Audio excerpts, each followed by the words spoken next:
This is Chip, and you have reached another episode of The Real Dirt.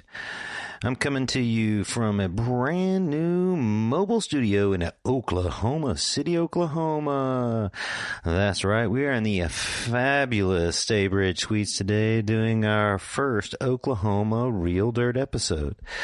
That's right, as many of you may have listened to the last episode, we were shutting down our Denver Real Dirt studios. I kind of left it up in the air as what was happening, and we still don't have a studio. I'm going mobile right now. We're in Oklahoma for the next several months, calling OKC home, getting into the culture and the humidity. And we're just bouncing around from kind of place to place, VRBO, Airbnb, hotel to hotel, and it's not going to stop me from bringing you some quality episodes. You know, Oklahoma has just legalized medical cannabis. Several other states, Michigan, Illinois, Missouri, California, like so many people are going through brand new regulatory times. And for the first time ever, people all over the country are able to grow a little bit of ganja for themselves. And whether it's commercial or if it's just an independent and private grow where you're growing it just for you, it's the first time ever that many places and many people have allowed this type of like normal and natural activity of growing cannabis, growing ganja. You know, I've been involved in growing ganja most of my adult life for a really long time. Many of you heard my inception stories of being exposed to my first bag of weed with seeds in it, and we planted the seeds immediately. I have a lifelong love affair with cannabis, and most of that has actually been outside and in greenhouses. Even though I don't discriminate, indoor, outdoor, greenhouse, light depth, you know, it's all fascinating to me, and I think it should be to you too. So most of this time, it's all been outdoor cultivation. We moved to Humboldt County in 1997. We're starting clones at the time. In Humboldt, still clones weren't like this predominant way people propagated their cannabis plants. And I mean, throughout the country, most people still relied on seeds. It was a much, much, much, much smaller group of people growing ganja back then. And mostly the U.S. was still relying on imports from around the world, specifically Mexico, to fuel our ganja habits. In 1997, throughout the country, most people were still planting seeds outside, and clones were really a relatively new thing for many, many people. You know, indoors, people had heard about it, but, you know, planting clones, especially at that time, was a new phenomenon. And, you know, the reason that people want to plant clones is because you have a name brand weed. You have a weed that you know has certain characteristics. You have a ganja that performs in a certain way, or that you like the taste, the smell, the look, the weight of it. And that's really why people grow clones. And, you know, there's a place for seeds. 100% there's a place for seeds. That's where it all starts. But, you know, many, many people want to grow the clone of sour diesel, or the clone of do-si-do, or the clone that's been selected out of some sort of pheno search to be the best clone. And there's historic clones like OG Kush and Trainwreck and Purple Urkel, and it's just what people want to plant. But there's problems with planting clones outside. And 20 years ago, I guess it's more than that now, 22 years ago when we showed up in Humboldt, we had clones, and I was already a little experienced on planting clones outside in the deep south. The first thing people noticed was like, wow, these clones, they're going into flower almost as soon as I put them out. You know, and people like look at they're like, well, the calendar says it's June something, it's May something, like the sun's out, it's warm, like all the rest of my plants in my garden are growing. Like, why am I having, you know, these clones revert? It might be a word people use, or some people used senesce, but I don't know if that's quite the right term for it. But basically, the clones are really more photosensitive than seed plants. And clones, they, especially the ones that we've bred for indoor production, they want to flower under, you know, low darkness. In the U.S., mostly, 14 and a half hours is about as much darkness as as much light as we get on June 21st, which is the solstice. So, if you think about it, it's like we're flowering those plants inside at 12 hours of light. It just doesn't take much to like trick that plant into flowering when you put it outside. And there's many contributing factors, but one is just the sheer number of hours, number of darkness there still are in the day. And this episode is kind of the problems with that and how to overcome it. We're going to call up a couple of different people and talk to them about how to plant clones outside, no matter where you are. We're going to talk to some seed people. We're going to talk to some clone people, some clone nurseries, and kind of get their take on it.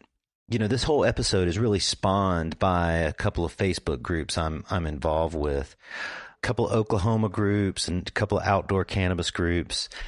And this year, more than ever, I have seen people post photos of their plants going into flower. Because, in Florida, in Georgia, throughout Texas, Oklahoma, through Southern California, Missouri, Kansas, all over the country, like it's been like decent growing weather the past several weeks, months even. People want to get started. They planted their tomatoes out. They've planted their cabbage out. They're already cutting their grass, like, hay fever's in. It's time to plant ganja in their minds. But with clones, it's a little sensitive. And you should just hold off a little bit. We're going to talk to a handful of people today. And we're going to try to get to the crux of the biscuit on maybe some different ways to deal with planting clones outside, how to deal with them when you plant them out too early and they flower, ways to keep them from flowering when you put them outside, good time strategies, good planting strategies. So, stay tuned for this awesome episode of The Real Dirt with Chip Baker. Fire one up and sit back and enjoy.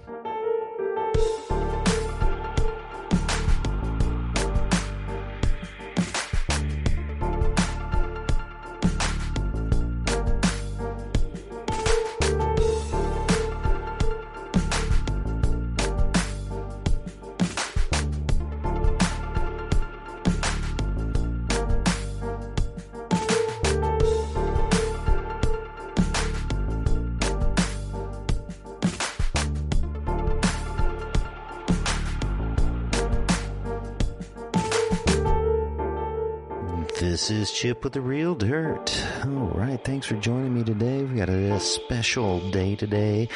We're going to talk to several people on the phone about how to plant clones outside. Now, it sounds kind of easy, but it can be a little bit more difficult than most people think.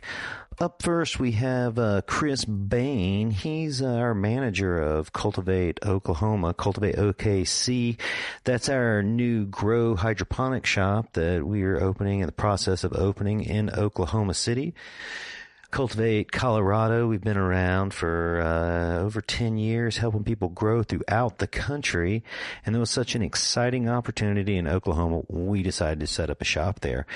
When I decided that the big thing about opening up new businesses is, well, you got to get great people in there to help you run it, to like be able to talk, especially hydro stores. You have to have individuals that can talk about cultivation and all aspects of ganja. And it's really hard to find those people these days because so many of them want to work in the cannabis industry directly and touch the plant.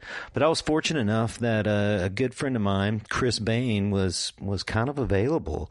Chris has worked with me on and off in a number of years. He worked with me at Royal Gold in those early years.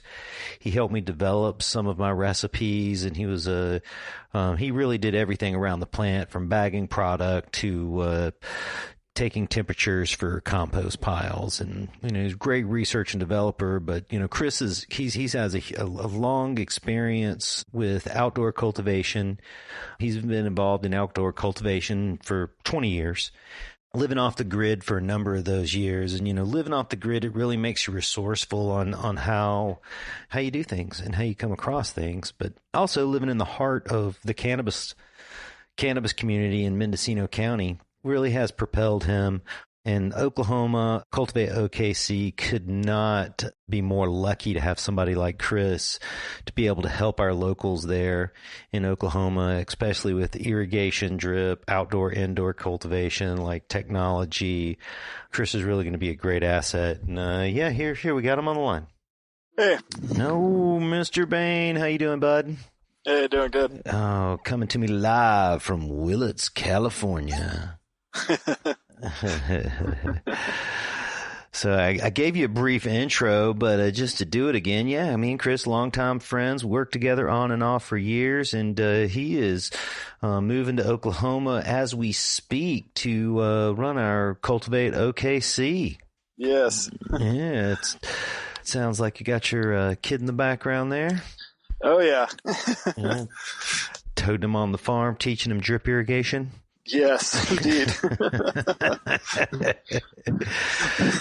So, Chris, I know me and you both have been talking about this, and this is kind of why I opened up this episode, is so many people are having problems putting out clones right now. And to me and you, we've seen this for 20 years. We've experienced problems with it for 20 years. And, this topic of today's episode is basically like, how do you plant clones outside? That's a good topic for sure. Yeah, it's so complex. People planting too early and not using any light to keep them in veg, especially with clones. Yeah, they want to flower easily and readily, that's for sure, when you put them out. Yes. You've been seeing people do this forever. What's the number one mistake that they could avoid? And how do they avoid it? Oh, I would say planting too early with clones. And what's too early? I would say probably earlier than the 15th of May, in my opinion. I just feel like you're opening yourself up to diseases, and I think that just because they're really big when you put them out doesn't mean they're going to get bigger. Yeah. Hey, that's a great point, man. So many people, they want this 15-foot tall plant. You've heard it. And so they start in February vegging this thing, and they get it huge, and it's root bound in a 5-gallon pot and a 10-gallon pot. And they go to transplant it outside in May or even in June. Right. And it flowers. But on the opposite side of that, if you hit a plant just right, same strain, you can put it out at just a 4 or 5 inch pot at the right time of year, and you get 5-pound plant. 4-pound plant. Sure. Right. June 1st planting this weekend, definitely. If you had a size that you saw many plants not flower at, or the perfect situation to plant them out, could you pinpoint that? It would be one that's not root bound, probably in a 1-gallon pot, just for ease of transplant. The main thing, just not being root bound when you are going out, I think is a good spot to be, because it seems like root bound really helps trigger the early flowering too. So that plant in the 1-gallon pot, what me and Chris are saying is that you can absolutely get the plant to be 2 or 3, 4 foot tall in the 1-gallon pot, but you should keep it this perfect 1 foot-ish tall plant, right? And then transplant that out. Sure. So let's see, we keep the plant small. We try not to stress them. We don't root bound them. We don't start too early. What are some of the other keys to planting clones outside? Oh, probably starting with the most bug-free, cleanest clones possible. Oh, yeah, absolutely. Which is, I've even heard some crazy stories this season, even involving tissue culture clones. Sure. It's all in the chain of custody. No matter where you start the plant, from clone or from tissue culture or from seed, you have to keep it healthy and plant it at the right time. Do any plants or any style or any strains do better to plant out early than others or later than others? I think for early stuff, I kind of like getting the stretchier ones out so that they have a better opportunity of initiating flower when they should. It seems like for the late plantings, the quicker strains are usually the way to go. Right, the shorter flowering strains. What do you mean about late planting? What do you mean by that? Going out towards the end of July. The planting season for cannabis really is about 6 to 8 weeks between solstice. from solstice to August 1st, a couple weeks before solstice to maybe August 1st. That's the prime cannabis outdoor planting time, right? Mm-hmm. And you can plant clones out at any size really during this period of time and get substantial size plants. We were talking earlier, what size plant do you think is the most efficient outdoor plant? And then maybe what's the best greenhouse plant size? I think for outdoor, for me personally, late planting and going for 5 foot tall plants, like something that is easy to manhandle at the end of the season. Mm-hmm.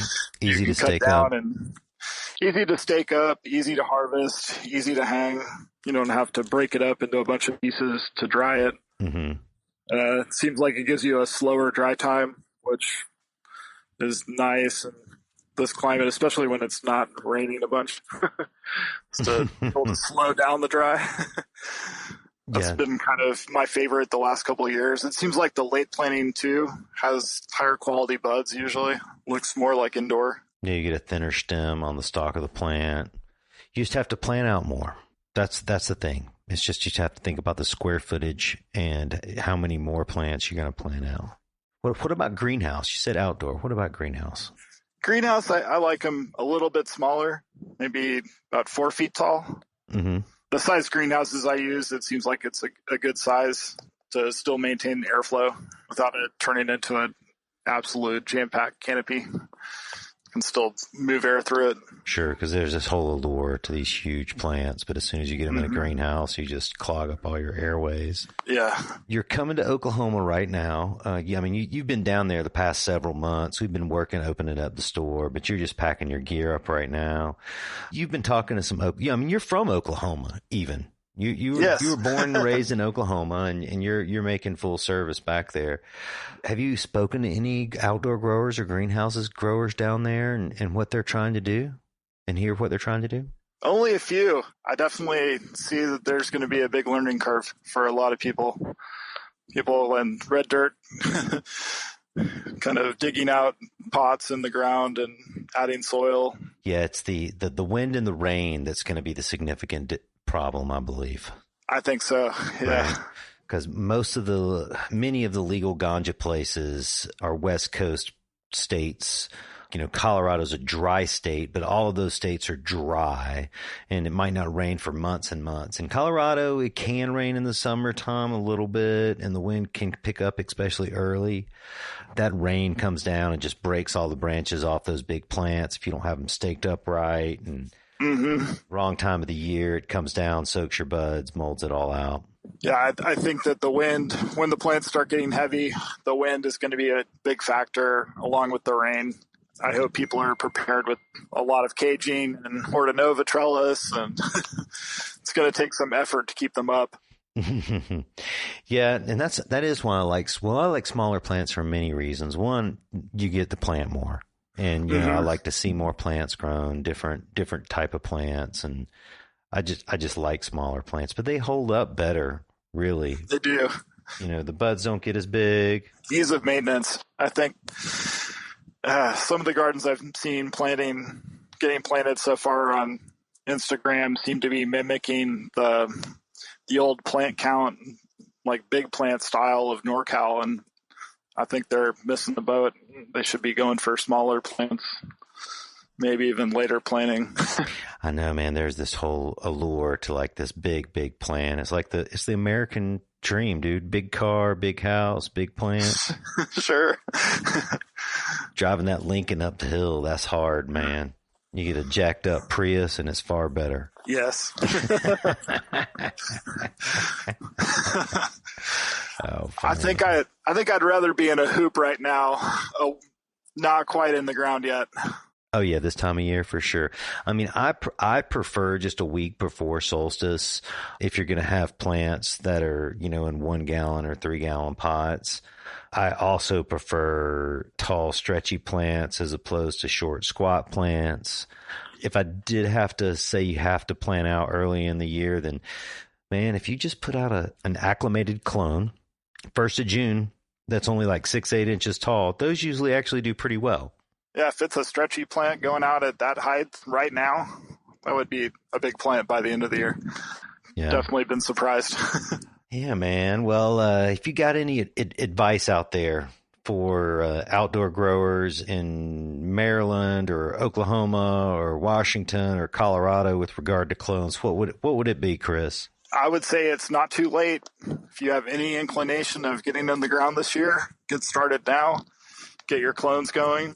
Keep on up potting and get them out there by the end of the month or end of July, I would say. Just start now. Start now. Yeah.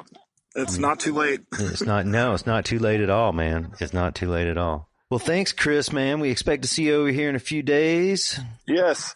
Yeah, if you Oklahomians are out and about and want to stop by and chat with Chris, he is at cultivateokc.com. That's at 1101 Meridian Street. That's on the corner of Northwest 10th and Meridian in Oklahoma City. Hey, thanks, Chris. Good luck with the move, man. We'll see you soon. Okay. Thanks, Chip. Bye.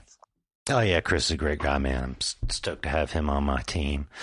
Well, he's just got an eye for the plant and an eye for the technology. Couldn't be a better combination. If you're in Oklahoma and you got some questions, just stop by and chat with Chris. All right. Well, my next guest, Jason Miller of Kiskanu Farms. He's a longtime friend of mine. I've known Jason since 2002, 3, 4, maybe. Humboldt County grower. Him and his wife, Gretchen, run Kiskanu Farms. And Kiskanu has a wide line of topical cannabis products that are sold all over the U.S. The CBD line is sold throughout the country and just most recently at Saks Fifth Avenue. And several other major, companies are going to come along picking up this brand, as well as their THC line is sold throughout California. Lotions, salves, suppositories, like they've really pioneered the medicinal aspects of topical products. And, they've also pioneered growing some really finicky strains. Jason, he's been growing bubblegum for a number of years, and bubblegum's a really photosensitive plant, and it's a really difficult plant to put outside while it's a clone, and it's a prime example of, why you have specific clones. This specific bubblegum comes out really early, does great outside. Mid-September, you can harvest it, but man, it's really finicky putting it out, and we're going to dial up Jason here and get him on the line, get him to tell us how it works. All right, hold on. Let me see if I can get him on the phone. Let's see if we can get him on the line here. Hey, Jason, are you there? Jason, are you there? Hello. Humboldt County connection. It's almost like a tin can might work better. What's up? Are you there? Jason, are you there? I am here. Yes, I'm here. All right. Excellent. Yeah. It's almost like we have a tin can stretched from Oklahoma to Humboldt County. The old coconut wireless. Oh, totally, man. It's many people, they have access to cell phones and it's so readily easily, but Humboldt's one of those places that's still cell phone signal free in so many areas. Yeah, our farm, we don't have any service, so we're out there for sure. So, I gave you a little introduction, Jason. He's an old friend of mine and expert in planting clones outside, so I've told my audience. What's going on, man, is people all over the country right now are planting clones outside for the first time ever. They've been allowed to. And you know what's going on, right? Yeah, people are struggling, I'm sure. People are struggling, right. Many of these clones aren't performing well. They're going into flower. And, man, I just wanted to have this episode on the difficulties of planting clones outside and wondered if you had some advice. The best advice I can give you is keep them happy as much as you can. And, that's a difficult thing when you're moving them from a comfortable climate-controlled environment into nature. So right. For us, we always tried to make it as easy of a transition as we could and, make sure that we were moving them into a covered greenhouse for a little while to transition from high-pressure lights to the sun, because that can be overwhelming for sure. And then controlling the temperature and just trying to give them a little time to harden off is what we always call it, where the plant just adjusts from, its cushy nursery life into a little more rugged environment, I guess, if you will. So you're on the coast there, and mostly we grow in greenhouses along the coast, so it might be a little bit easier, but it is still difficult when you're talking about bringing plants from fluorescents or T5s or LEDs or even HIDs outside to the greenhouse. They get sunburned or melted. How would you describe that action that happens when they get introduced to sunlight too quickly? Oh, they burn. Definitely. I think it's like a severe sunburn. You go from, I guess, a gentle light. Maybe I would liken it from, Irish person sitting in the shade in Ireland to sitting on the beach in Jamaica without any shade. It's pretty harsh. No, totally. So, totally. Yeah, they need a little love. We always made sure that we would either set them off under the canopy of the forest to let them kind of get partial sun as they transitioned in, and or put them under a greenhouse cover that was translucent and cut out 15% of the sunlight at least, just to like not overdo shade it. cloth or something like that. You guys ever employ Yeah, that we type use of material? Rime and shade cloth and all sorts of things. If it was going just outside, for sure. If it's in the greenhouses, for us, we found that the plastic of the greenhouse provided enough filter. But just enough. Right. Yeah. Right. Typically, what time of year do you bring your cuttings outside? Depends on the location of the farm. For us, our old farm, we were closer to the coast and had year-round access. And so I would usually try to get it started around early April. 1st of April, pretty much, was when we'd start. And we definitely had to supplement light and heat in our greenhouses to keep the plants from flowering or freezing. So kind of just start to harden them off early for us. And then we would try to run multiple turns a year out of our greenhouses. So we were, often moving into our flowering phase by like mid-May, forcing flowering at that point and getting 2 to 3 cycles in a year. So you experience putting clones out a couple of different times in the year and have a few different problems. In April, might not be so hot, but it could be freezing. It could be snow. Yeah, absolutely. Right. And then like when you put them out again, and then so hey, let's explain it to everybody. I'll back up. So what Jason's doing is he's taking his clones, his plants. What size containers you put these in? Gallons when you bring them out? So yeah, I usually start from a rooted cutting into a 3.5 inch or 4-inch pot, and I get them jumping in there a little bit, and then I would move them generally to my greenhouse and into 1 gallon or 7 gallon pots, depending on how long they were going to stay in the greenhouse. Right. Yeah, it's just so much easier to move those 3.5-inch pots. Oh yeah. Oh yeah, and your roots, you don't want your plants to get root bound, but you don't want them to have to go too far to get rooted either. And I found that, a 1 gallon is fine. You can go straight into a 1 gallon with a clone for sure. But right. Just takes a little bit more to transport it. Yeah, exactly. Right. So as far as the clandestine Humboldt stuff that we used to do, we definitely would go from the 3.5 to a 1 or 7. I never did any of that, Jason. I never did any of that. You're transporting your clones, your plants now from in 3.5 or 4-inch pots in April into the greenhouse. You transplant them up, and then you have to heat it and light it because the light cycle's so low. Right. Yeah, depending on where you are geographically, for us, even that spring sun, the lumens are so low compared to what you get in the late season that often we would have, stretchier and less kind of stacked node formation on our flowers. So it'd end up being a little lighter and a little more spaced out than our later season runs, but still worth doing. And with this case, you're not relying on natural light necessarily to flower the plants. You're depping it with a black curtain of some sort, and that's why you're going to pull multiple times a year. Right. That's what's going on. Even though you might pull your first crop early in the summer, you generally also would put some cuttings out for full season, we'd call it. How would you bring those out? So those would, similar to the other clones, they would come out into the nursery, harden off in the nursery in a 1 or a 7 gallon pot. just kind of give them a chance to adjust. And often I would find that, depending on how cold it is and how the sun is for that transition period, anywhere from like 4 days to 2 weeks where the plants kind of stall out a little bit and harden off. And when that happens, you can see the transition from like the stress that it puts on the plant to the vibrant green health of a outdoor cannabis plant. So there's nothing like the sunshine for growing a plant, obviously. And, indoor farmers might disagree, but at the end of the day, when you see a healthy cannabis plant in the sun, you know for a fact that it's absolutely the best. So, right.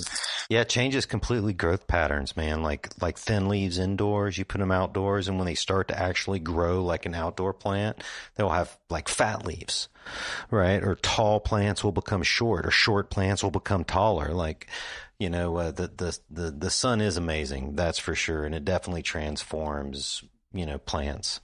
You pioneered bubblegum, and you're well known for that one throughout Humboldt County in Northern California. You guys did that for a long, long time. Bubblegum's a really sensitive plant, right? It flowers easily when you put it outside. Is there like a certain date or procedure that you would have with light cycles or fertilizer to get them not to flower when they went outside under just normal natural light? I mean, often I would shoot for the solstice, I guess, if I wanted to be 100% certain that, things were going to be fine. So if I was going to bring them out before then, which we often did, I would make sure they were in the nursery. And we had doesn't have to be a high intensity light, just enough light to keep the plants from flowering. And what type of lights you guys use for that? Because you guys are off grid, right? Yeah, we were off grid. We would use what we referred to them as string lights. Essentially, they're it's a 100-foot long run of high lumen. I guess it's like 150 watts per bulb, so it's only like 1,500 watts for a 100-foot run that would keep a whole greenhouse from flowering. And so we would run those string lights through the house, one or two of them, depending on, how packed the house was. And that would be enough. So when the sun dropped behind the ridge for us, we could kick those lights on and keep them on until, 10 o'clock at night or whatever the natural light cycle would be at the peak of, the summer solstice. And then your plants will stay in their vegetative cycle and be agreeable. So for us, often like somewhere near the summer solstice, we would make our transition outside and not worry about it anymore. At that point, when they start flowering on their own, that's when you want them to, usually.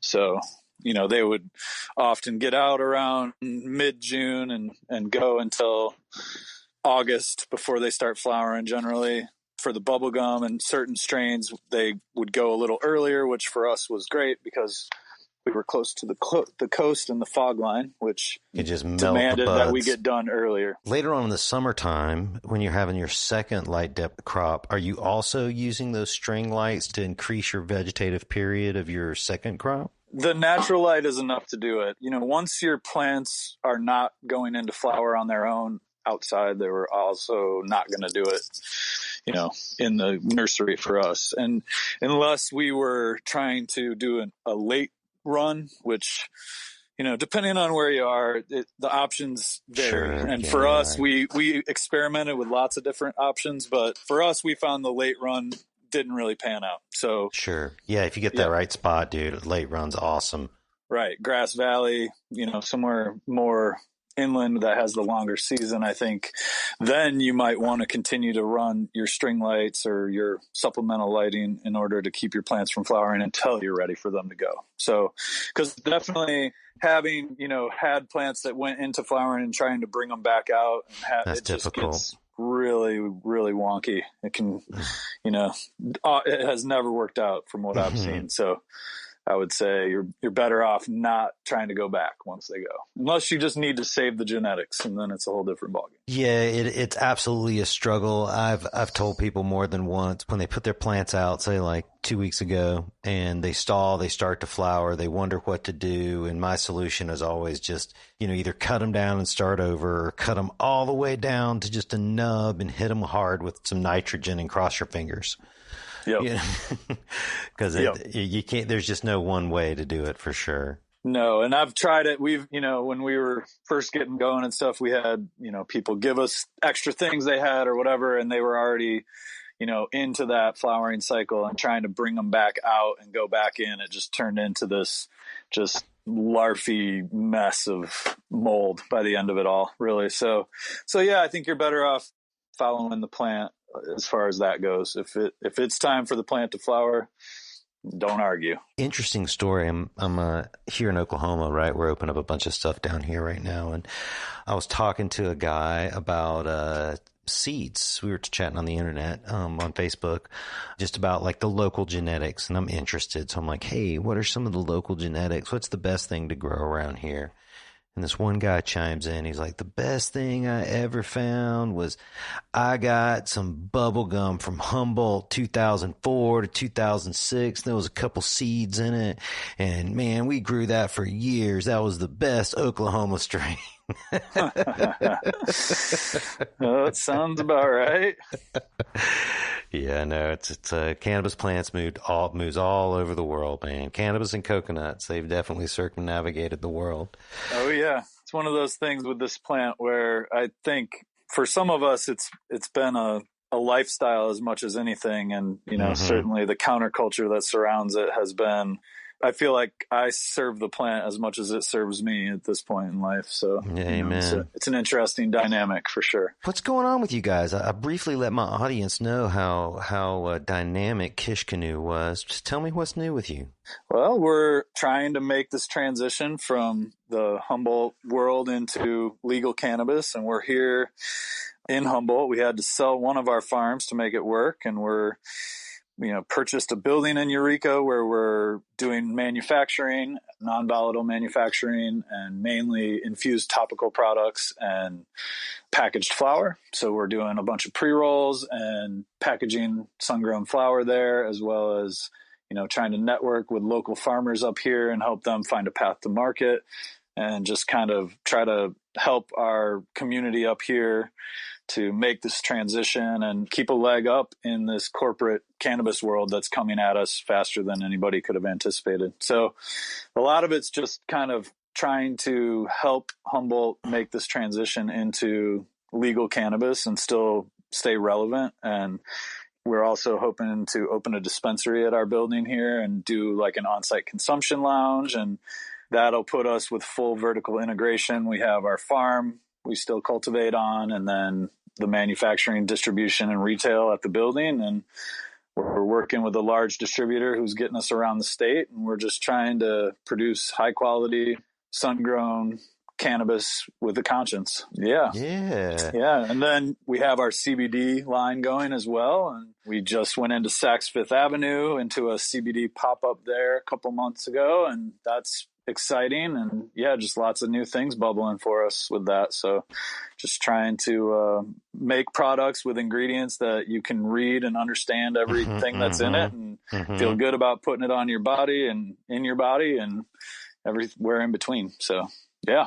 Oh man, that sounds awesome, man. I've been really enjoying following you guys, and we always love seeing our friends do really well. Hey, where can our listeners follow you guys? You guys are on Instagram and Facebook and stuff, right? Yep, we're on Instagram at Kiskanu and Kiskanu Farms, both. And then on our website for our CBD products is kiskanu.com, and our other site for the cannabis is kiskanucannabis.com. And yeah, you can find us on there. We have all our locations where we're available for sale in the state of California in the legal market.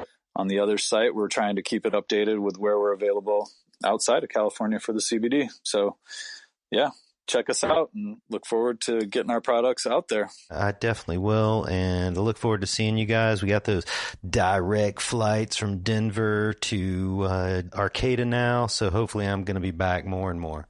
Well, heck yeah. I look forward to it, Chip. Hey, always good chatting with you, Jason. Thanks, man. You really, I think you're really going to help some people grow some weed this year. Hey, what's up, Brian? What's up, Chip? I totally ambushed you there, didn't I?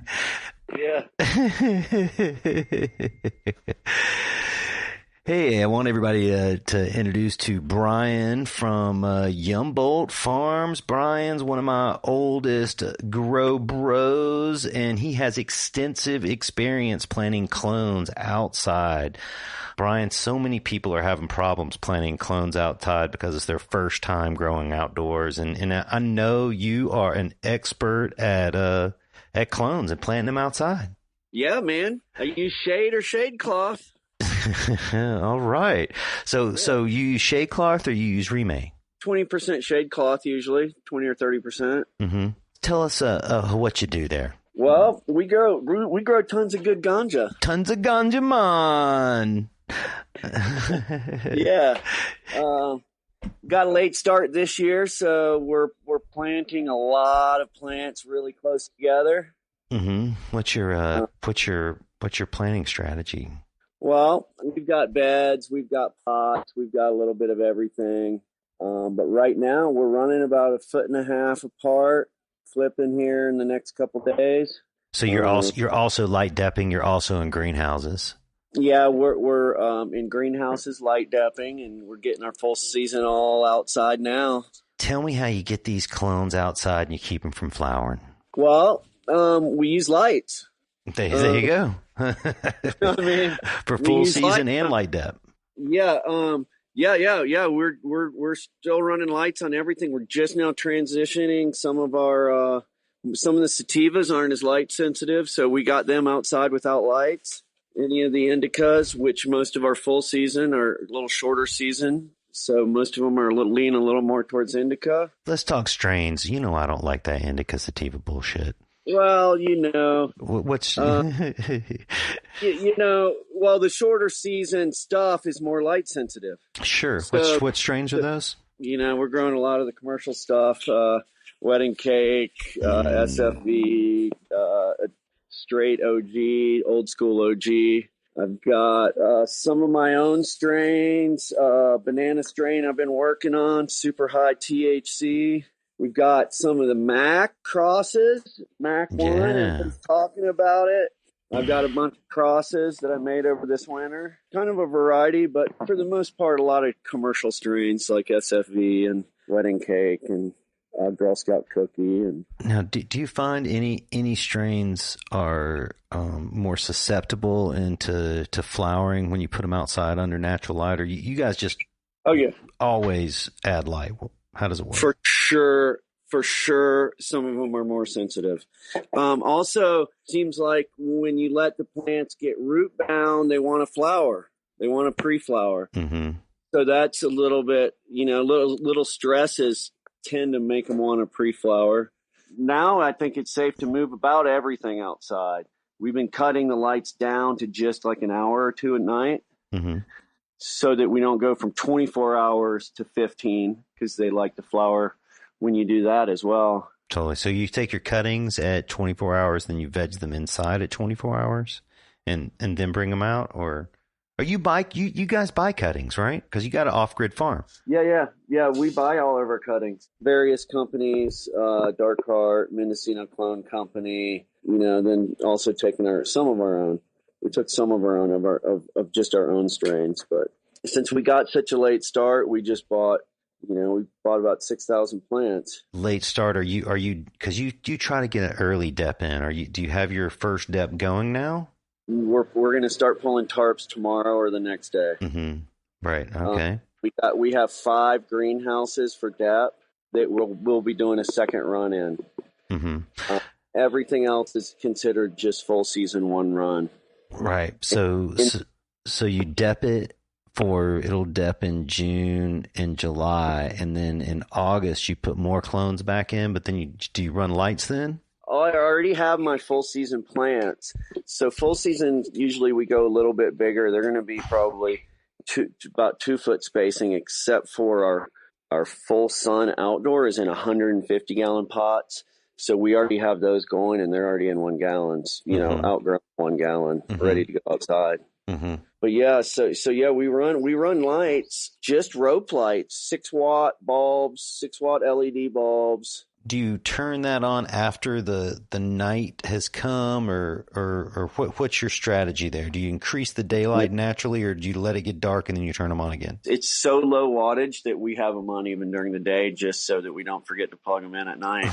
Right. Because all your stuff is solar and generator powered. So right now we're running fans and everything. It's hot today. 60 watts for a 100-foot stretch of lighting. So you just let them run a couple hours after dark, and then you shut it off. Right now we're running them only, except for on like smaller clones, we still are running 20 hours or 24 hours or whatever. But any well-established plants, we just run a couple hours of light, just enough. So, and then also so that when they stop getting light, they don't want to go into flower. It's not a huge shock to cut them down 2 hours of light. It seems like if you have 24 hours of light and then you go to 15, it'll flower.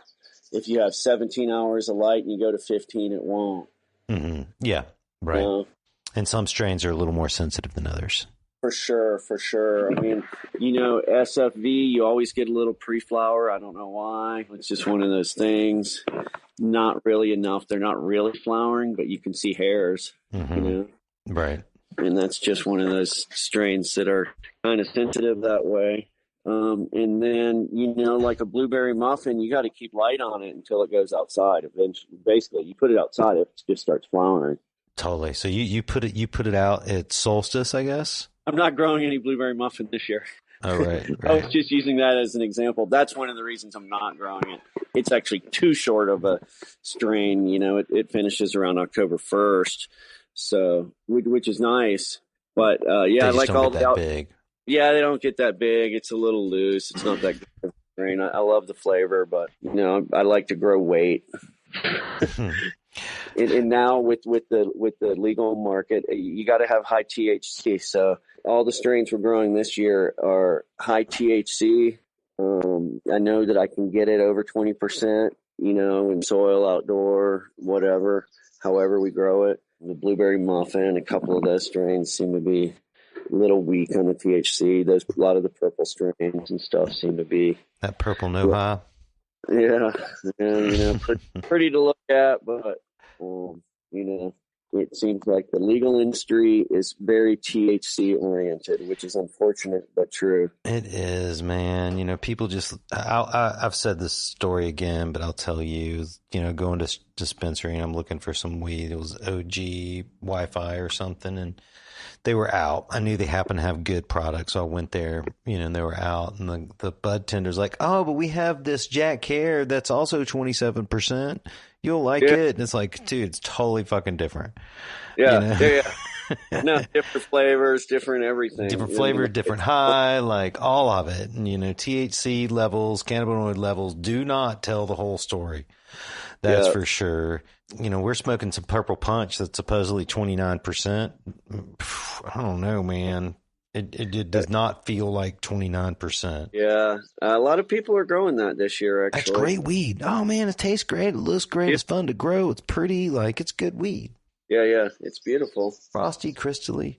Hey, do you have any favorite things you're growing right now, Brian? My strawberry banana cross is super badass. It's close to 30%. That's just outdoor, commercial, not doing anything special. And it's heavy. So that's one of my favorites. But, you know how it is? All of it's great. Oh, shit. No, it's not. No, different strains each have their own special thing to it. I'll say that. Each strain has its own special quality. So you're one might smell good and doesn't smell quite as good. One might get you stoned or it doesn't smell quite as, I don't know. It's just all over. We spent a lot of time and money over the winter growing winter crops and amending our soil and really prepping it for this year I've never done in 30-something years of growing. Just really building the soil up. And turning it and, just getting it really dialed in, tilling the winter crops in. And so, we've come a long way as far as building the soil. as opposed to the old hydroponic days where you just use rock wool and bottled newts. Now that we're growing bigger, better, and for the legal market, we've really worked on the soil. Yeah, I mean, outdoors greenhouse, working on the soil. If you've got no bugs, you got no problems, you can reuse the soil, you build your soil, and you really can have great results with very, very little money. And this is coming from a guy who sells grow gear. A lot of our plants, we haven't added any newts, no tea or anything even. We're just still plain water. Oh, wow. And we're in June, so I'm really, really stoked on the advances we've made in building our soil and the information that's available on the internet, and a lot of companies are offering it.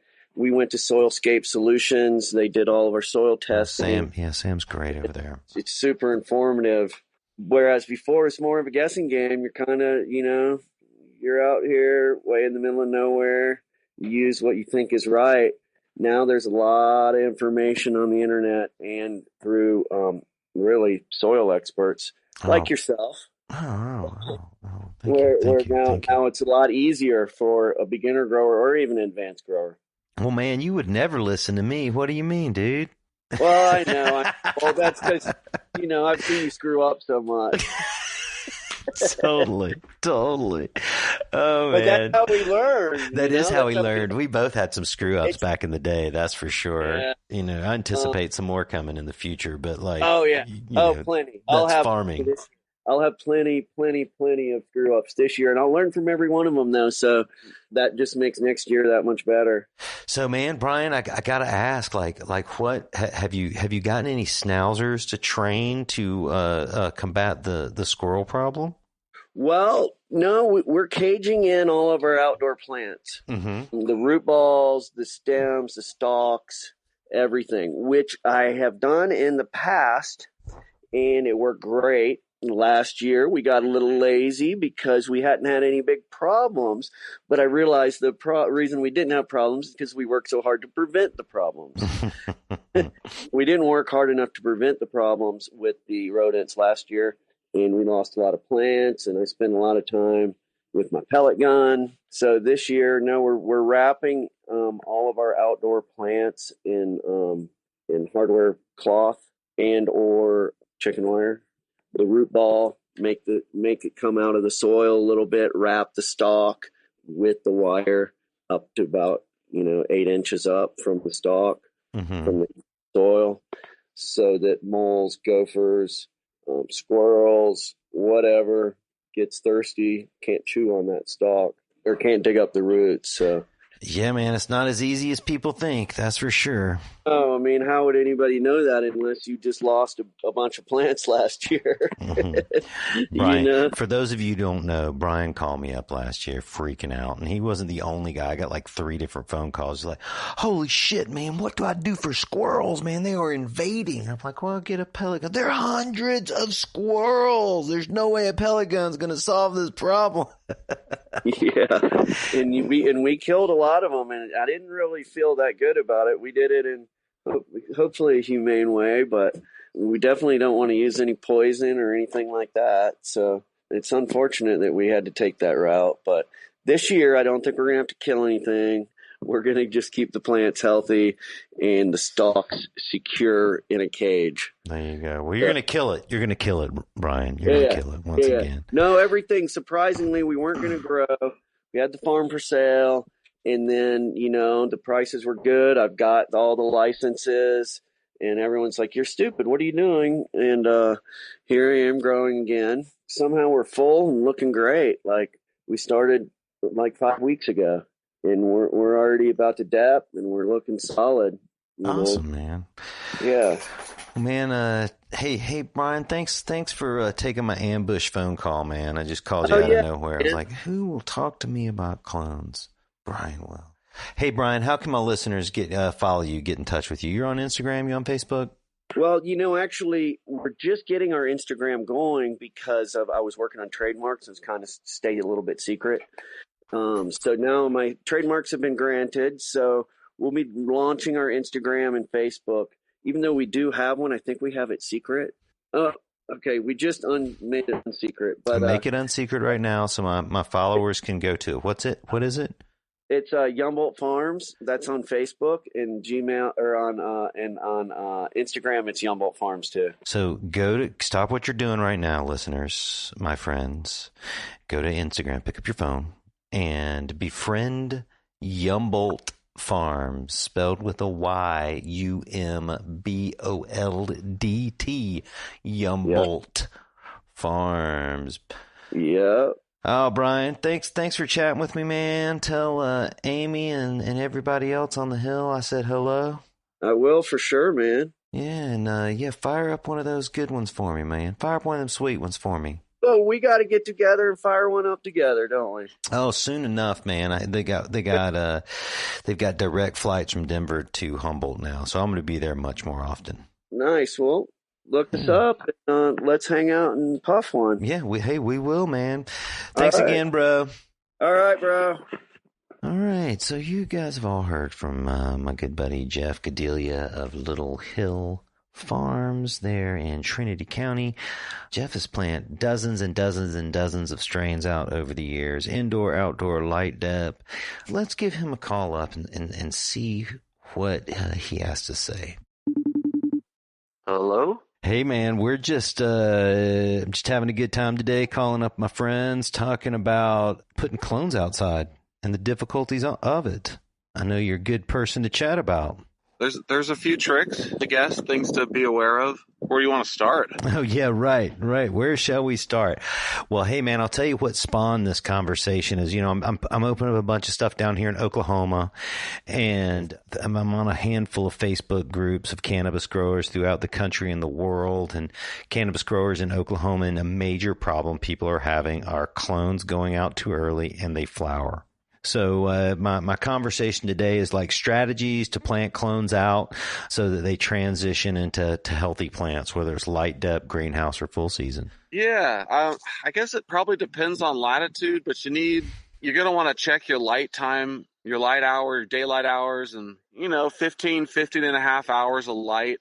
I guess if you go to, I can't really speak on Oklahoma or down south, but it's like Santa Barbara. Yeah, I can't speak on Santa Barbara either since I've never grown there, but it's only about 12 minutes difference in light on solstice or something. Yeah, so I would guess it's pretty similar no matter where you are, unless you're in Alaska or Maine or something. Yeah, Seattle, real bad. And then like Georgia and Florida, South Georgia and Florida, Texas, it's a little different down there too. Yeah, 15 and a half hours of sunlight. You don't want to shock them when you put them out. You want to turn their light hours down if you're growing them indoors. Turn them down to 16 hours. And I've always had pretty good luck here, just going from 16 hours of light to just putting them outside with no supplemental lighting. Mm-hmm. And that always worked for me. So no supplemental lighting, just like vegging them inside under 16 hours of light, and then just putting them out. Yeah, or vegging them in a greenhouse and giving them a little extra light at night till like say 9:30, 10, mm-hmm. and then growing them in there. And then when you're ready to put them out, say around first week of June, like right now, I usually waited out here at 3,200 feet. I usually waited till second or third week of June, just because of the elevation can bring some cold temperatures at night. How big are these plants when you typically your best plant that you would like in the best circumstance you put out June 1st? How big is it? What type of container is it in? I always liked a nice, like rooted out, 2 to 4 gallon pot. Not that big. It's important that you got a good root ball, but the plant's, anywhere between a foot and 2 feet high. And it's important that you don't let the plant get root bound in its pot before you put it in its final home. Maybe you got like a 400 gallon pot to put it in, or a 100-gallon pot, or a 1,000-gallon pot, whatever. You're growing large plants for your full season. I did. I need more. Yeah. Yeah. So are you all light dep or greenhouse right now? Side note. All light dep. All light dep. Okay. But we're back to full season. Yeah, you don't want to put a root bound plant out. Root bound plants get stressed and they start to trigger no matter what. Mm-hmm. So they'll start to get little budlets on the growth tips, and And that's just from it being root bound. So you got to plan and time everything out correctly. And if you're too early, you got to keep potting it up until it's ready to go out, until it's planting time. And you're gonna end up putting a flowering plant out if you keep it in that that 2-gallon container too long. So the timing on that's really important. Not shocking them with cutting off their daylight or their light hours too fast. Genetics also comes into play a little bit. I know a lot of us have grown Mendocino Purple and crosses of it, and they're hard to keep in veg. They want to flower. Yeah, from the get-go. They pretty much flower out in my greenhouse with any amount of light, less than 24 hours, and it's kind of actually kept me away from a lot of those plants. Even though I love them. I found my best success with those type of plants is to actually just put a rooted cutting out June 1st, just small. Just if it's small and you took the cut and it was completely in veg and not giving it any type of stress or at all, that would definitely be the way to do it, to make sure it didn't trigger early on you. Because if they trigger early on you, your best bet is just to pull them and replant. And cut that shit down, start over. Yeah, it's going to be a 0, or you're going to grow a 4-ounce plant that should have been a 4-pound plant. Right. And you really can plant later. They'll probably reach their, whatever their limiting factor is. They'll reach it, even if you have to plant in July. What do you consider the planting season? First week of June, second week of June till, you could plant in, beginning of September if you had to. Yeah, absolutely. Or replant. Maybe you got some gaps in your canopy or lost a plant or two. Yeah, so it's not too late. And you can put any size plant out between June 1st and September 1st in most of the country and get some result. And if you're planting late, it's best to put out a late finisher so it has time to still veg out and stretch and fill the space in. But it's interesting. I've talked to a few different people about late planting today, and some people like stretchers and some people like short non-stretchers for their late planting. Can you give any insight into that? Well, a short non-stretcher like a Urkel or even a Mac 1 or a Lemon Tree or just some real indica dominant, maybe like a Bubba Kush. They're not going to get that big, and they're going to trigger almost as soon as you put them out. So you're not going to get a whole lot there. But if you put out something that's a late season plant like a Sour Diesel or a Wedding Cake or OG Kush, they're going to continue to veg for a little while and continue to stretch before they actually stop sort of growing in size and start to bud. You'll fill your space in. You're going to end up with a much bigger plant and a better yield with a late planting like that. Mm-hmm. Yeah, I'm still get a substantial size plant. Yeah. You've been doing this a long time, Jeff, and you keep your eyes open. You really study the cannabis plant. Can you say that there's like a handful of mistakes people make, or that you've seen people make when they first start out? With the outdoor growing? Yeah, in regard to outdoor growing and clones. They use too small of a pot, and that thing's root bound by the end of June, and it starts flowering early. And maybe you want that. That's also kind of a way with the right strain, it's a strategy. I was talking to a bubblegum guy earlier, and like you could do that with bubblegum and then pull it in August. And that's a good way to kind of beat the market and pull down a summer crop. Get you in the black before, without pulling tarps before the flood hits. So there's definitely some strategies there for it. But I would say people, they think they're going to grow a 10-pound plant and they end up with a 6-ounce plant. Yeah. Because it just gets root bound. Another thing I've seen people do twice is they've got some type of house light or maybe an outdoor light that they keep on, security lights or a neighbor's security light. They keep it on, and it's into September, and their plant isn't flowering yet, and they're wondering what's going on. Mm-hmm. And the season's ending, and they still need another 3 months of flowering or 2 months of flowering, and they end up with nothing. So being aware of the sort of the light pollution is a big thing. Could be a street lamp. I mean, who knows? A lot of people are growing in Especially their in people's backyards. backyard. Yeah, absolutely. Absolutely. So, yeah, you got to shoot those street lamps out. Now, I know you just said that's totally Humboldt, Mendo, Trinity style right there. Tear down the street signs, shoot down the street lights. Not that you guys have any street lights in Trinity County. Definitely no street lights. Yeah. Yeah. Hey, or stoplight. No, there's a stoplight there now. It's a stop sign. It's not a stoplight. Oh, okay. It's a stop sign with a red flashing light on the highway. Quickly corrected. No stoplights in Trinity. People are going to ask this immediately on my Instagram or website. Well, what about the moonlight? How does a full moon affect it? Is that going to keep it, flowering? That's one of the questions we get all the time.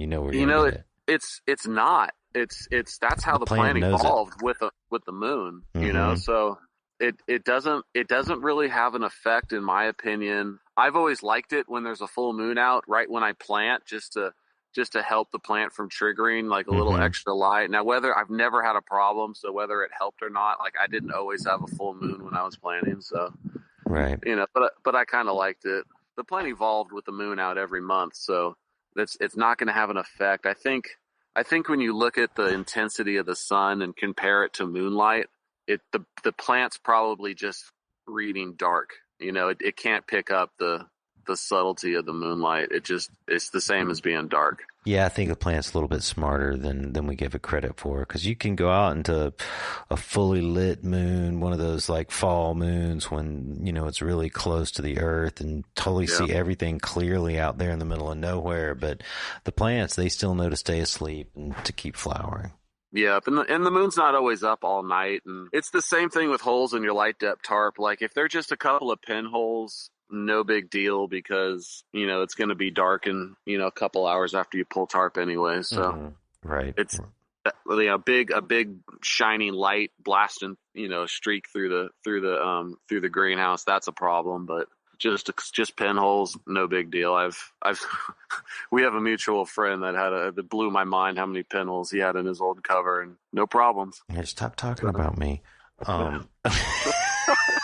No, we can use that. We can use that tarp another year. It'll be fine. Yeah, one more year. Just put some duct tape on that rip there. Yeah, you're totally fine. Fine. So, man, off subject. What's good out there, man? What kind of good strains are we smoking this year? What do you see for the marketplace in California, strain wise? I don't know. Right now, they'll take whatever they can get, untrimmed, larf, whatever. They don't care.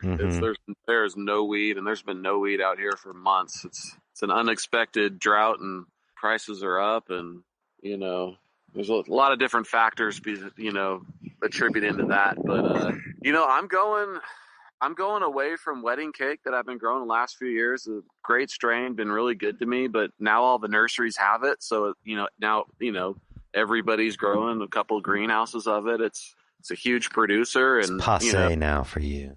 Well, like I don't want to have the same. I don't want to come down with the same strains as everybody else. And once those big nurseries that pump the clones out start producing stuff, it's just now everybody has it. So now I don't have anything different. I don't have anything exciting. And I got to compete with, some 40-acre greenhouse down in Salinas that's pumping out shitty wedding cake. So, man, I'm going back to an old trusted and true OG twist. Oh, man, the OG twist. That's so good. Like around the farm here, like we like smoking the flavors, but like nothing has the kick that OG Twist does, and it always tests high, and that's what the consumer wants right now. They think they get more value with higher THC percentage. Right. It's a great plant, and I've been growing it 7 years now, off and on. I didn't grow much last year, but oh man, that makes me happy. That really is one of my favorite strains you guys grow. Yeah, it's great weed. And I wish I could grow some of the flavors that I enjoy smoking more, but I need to grow stuff with those THC numbers. And like every year, trying out a couple of new things. I never grew GMO before, and I know that's fairly popular. And I think a lot of people don't grow it because it takes so long to flower. So I'm kind of deciding to bite the bullet. And what's long?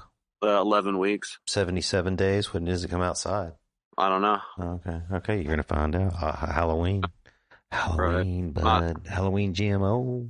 It's great weed. I love it, man. We all love it. Yeah, I mean, I love Kim D, and so I figured I got a lot of Kim D crosses around here too. Actually, Twist is a Kim D cross, so there you go. But as far as new stuff, some Slurricane, NF1. What else we got? That's new. Ice cream cake. I got high hopes for that one. We had some lower branches kind of trigger on us, so we got to get a whiff of some resin of it. It smells spectacular. Oh man, that's great, dude. I'm really looking forward to it. I've been I talked to a few other Humboldt Trinity people today, and man, I just really I look forward to coming and smoking some of that awesome West Coast organic light dep and greenhouse, man. It should be a good year. I don't know if you can hear the thunder cracking in the background, but that's why you can't plant too early. You got to know your climate, and one hard freeze, one hailstorm, and clone for seeds. You're going to be in rough shape. So. Well, man, thanks for chatting with me today. I always appreciate chatting with you, Jeff. You're a shining light and beacon into the cannabis world. Thank you. Right on. Talk to you later. Later, bud. Well, there you have it. That's right. Expert advice seems to all agree and says, don't transplant out huge plants. Don't let your plants be root bound, and don't put your plants out too early. Clones anyway. Seeds, totally different subject, and maybe we'll approach that on the next week of The Real Dirt.